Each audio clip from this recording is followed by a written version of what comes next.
আসসালামু আলাইকুম ওয়া রাহমাতুল্লাহ। তাকাব্বালাহু মিন্না ওয়া মিনকুম। সুপ্রিয় শিক্ষার্থী বন্ধুরা, তোমরা কেমন আছো? আশা করি আল্লাহর রহমতে সুস্থ রয়েছো। আমি আল্লাহর রহমতে সুস্থ আছি। আশরাফুল টিচিং হোমের পক্ষ থেকে তোমাদের সকলকে জানাচ্ছি শুভেচ্ছা এবং অভিনন্দন। গত ভিডিওতে তোমরা বিজ্ঞানী রজার ব্যাকরণ সম্পর্কে জানতে পেরেছো। আজকে তোমরা বিজ্ঞানী লিওনার্দো দা ভিঞ্চি সম্পর্কে জানতে পারবে। আমার পিছনে যে ছবিটি দেখতে পাচ্ছ শিক্ষার্থী বন্ধুরা, এটা ইতালিতে অবস্থিত ফ্লোরেন্সের একটি ছবি। এখানে তিনি জন্মগ্রহণ করেছিলেন।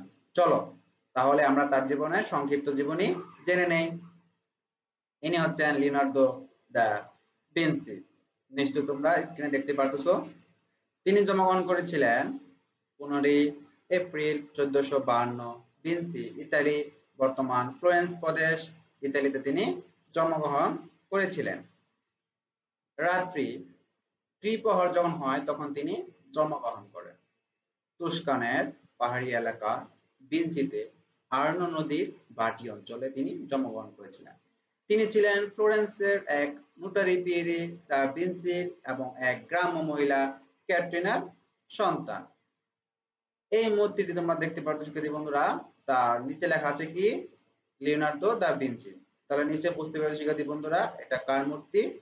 হ্যাঁ, ইতালি ফ্লোরেন্সে স্থাপিত লিওনার্দোর একটি মূর্তি। তোমরা নিশ্চয়ই এখন বুঝতে পেরেছো এটা কি? এটা একটি স্বাক্ষর। এটি কে করেছেন? লিওনার্দো দা ভিঞ্চি নিজের হাতের একটি স্বাক্ষর। আসলে আধুনিক দৃষ্টিকোণ থেকে দেখা যায় লিওনার্দো নামে তার কোনো বংশ পদবি ছিল না, পাওয়া যায়নি। 1466 সালে লিওনার্দোর বয়স যখন 14 হয় তখন তিনি ব্যারিচিওর কাছে শিক্ষানবিশ হিসেবে যোগ দিয়েছিলেন। তারপর 1472 সালে 20 বছর বয়সে লিওনার্দো গিল্ড অফ সেন্ট লো এর পরিচালক হবার যোগ্যতা অর্জন করেছিলেন। এর পরবর্তীতে লিওনার্দোর নিজের হাতে তারিখ দেওয়া সবচেয়ে পুরনো ছবি হলো আর্নো ভ্যালি। তারিখটি হলো 5 আগস্ট 1473। পরবর্তীতে তিনি 1478 সালে চ্যাপেল অফ সেন্ট বার্নার্ড ও অ্যাডোরেশন অফ দি ম্যাগি এবং 1481 সালে মস্ক অফ সান ডোনাটো স্ক্যাবিটো আঁকার দায়িত্ব পেয়েছিলেন তিনি। লিওনার্দো 1482 থেকে 1499 সালের মধ্যবর্তী সময়ে মিলানে কাজ করেছিলেন। এখানে তিনি ভার্জিন অফ দ্য রকস এবং দ্য লাস্ট সাপার ছবি দুটি আঁকার দায়িত্ব পেয়েছিলেন। নিশ্চয়ই তোমরা স্ক্রিনে যে ছবিটি দেখতে পাচ্ছ শিক্ষার্থী বন্ধুরা, এটা কার ছবি? এটা হচ্ছে মোনালিসার ছবি। তিনি লিওনার্দো দা ভিঞ্চি নিজের হাতে অঙ্কন করেছিলেন এবং তিনি বলেছিলেন এটা আমার হাতে অঙ্কন করা সবচেয়ে বেস্ট একটি ছবি। তিনি নিজে মুখে বলেছিলেন এই কথাটি। আসলে ছবিটি অনেক সুন্দর করে তিনি অঙ্কন করেছেন, সেটা বোঝাই যাচ্ছে। এখন তোমরা যে ছবিটি দেখতে পাচ্ছ শিক্ষার্থী বন্ধুরা, এটা খুব একটি নামি দামি একটি ছবি, ইতিহাস গড়া। ছবিটি যিশু খ্রিস্টের দেখা যাচ্ছে, তিনি এক হাত তুলে রয়েছেন আশীর্বাদ স্বরূপ, অন্য হাতে একটি স্ফটিকের গোলাপ। এই ছবিটি বিক্রি হয়েছিল পরবর্তীতে 2013 সালে ছবিটি 12,75,00,000 কিনে নিয়েছিলেন রুশ সংগ্রাহক এবং ফুটবল ক্লাব এএস মোনাকোর মালিক দিমিত্রি রায়ডোভেল।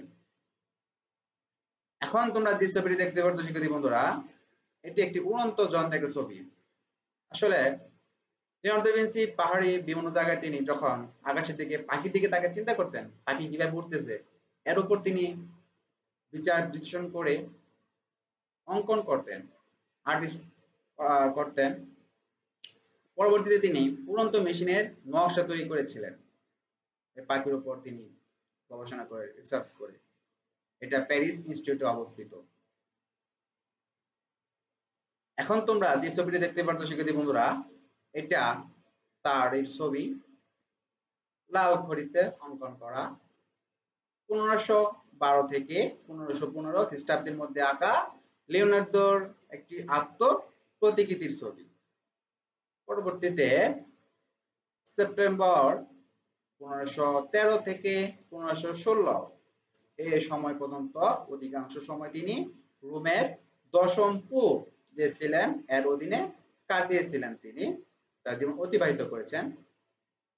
তিনি তখন রাজার বাসভবনের পাশেই ক্লস লুইস নামক ভবনে বসবাস করতে শুরু করলেন, যেখানে তিনি তার জীবনের পরবর্তী 3 বছর অতিবাহিত করেছিলেন। এখানে তিনি মৃত্যুবরণ করেছিলেন 2রা মে 1519, আনুমানিক বয়স 66 বছর।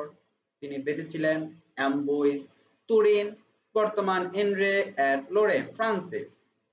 এখন তোমরা যে ছবিটি দেখতে পাচ্ছ শিক্ষার্থী বন্ধুরা, এটা এখানে লিওনার্দো দা ভিঞ্চি মৃত্যুবরণ করেছিলেন। এটা ফ্রান্সে অবস্থিত, হ্যাঁ, ক্লস লুইস ভবন, ফ্রান্স, যেখানে লিওনার্দো 1519 সালে মারা যান।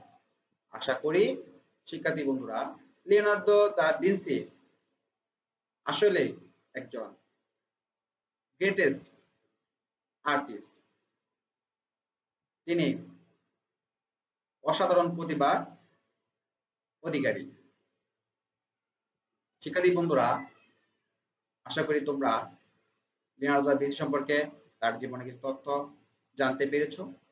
আজ এ পর্যন্তই। আগামী ভিডিওতে ইনশাআল্লাহ ডক্টর গিলবার্ট সম্পর্কে তোমরা জানতে পারবে। এ পর্যন্ত সকলে সুস্থ থাকো, ভালো থেকো, আমার জন্য দোয়া করো, তোমাদের জন্য দোয়া রইল। আসসালামু আলাইকুম।